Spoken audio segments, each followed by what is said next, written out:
ഏറെക്കാലം രാഷ്ട്രീയ സംഘർഷം നിലനിന്നിരുന്ന നാദാപുരത്ത് കഴിഞ്ഞ ഒരു പതിറ്റാണ്ടിലേറെയായി പ്രശ്നങ്ങളൊന്നും തന്നെയില്ല. CPM മുസ്ലിം ലീഗ് പ്രവർത്തകർ തമ്മിലുണ്ടാകുന്ന നിസ്സാരമായ സംഘട്ടനങ്ങൾ മാത്രമാണ് ഇതിന് അപവാദം. എന്നാൽ ഇത്തരം ചെറിയ രാഷ്ട്രീയ സംഘർഷങ്ങളിൽ പോലും പോലീസ് ഒരു വിഭാഗത്തിനെതിരെ 153A പോലുള്ള ഗുരുതരമായ വകുപ്പുകൾ ചുമത്തി കേസെടുക്കുന്നതാണ് നാട്ടുകാരെ ആശങ്കയിലാക്കുന്നത്. പരിക്ക് പറ്റിയ ആളോ അല്ലെ പരാതിക്കാരൻ്റെ അടുത്തുനിന്ന് മൊഴി രേഖപ്പെടുത്തുമ്പോൾ തന്നെ പോലീസ് 153A വകുപ്പ് ചേർക്കാനുള്ള വാചകങ്ങൾ മനഃപൂർവ്വം ഈ പരാതിക്കാരൻ പറഞ്ഞതായ രീതിയിൽ രേഖപ്പെടുത്തുകയും അടിയിൽ ഒപ്പിടുകയും ചെയ്തതിന് ശേഷമാണ് FIR ഇടുന്നത്.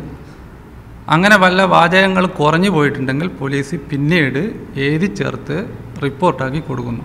ഇവർ നാട്ടിൽ 4-5 മാസം ഉണ്ടായിട്ട് പോലും അറസ്റ്റ് ചെയ്യാനൊന്നും വരുന്നില്ല.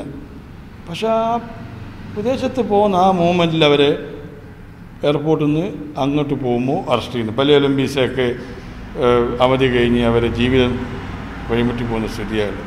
പോലീസ് പക്ഷപാതത്തോടെ പെരുമാറുന്നുവെന്ന് തന്നെയാണ് CPMൻ്റെയും നിലപാട്.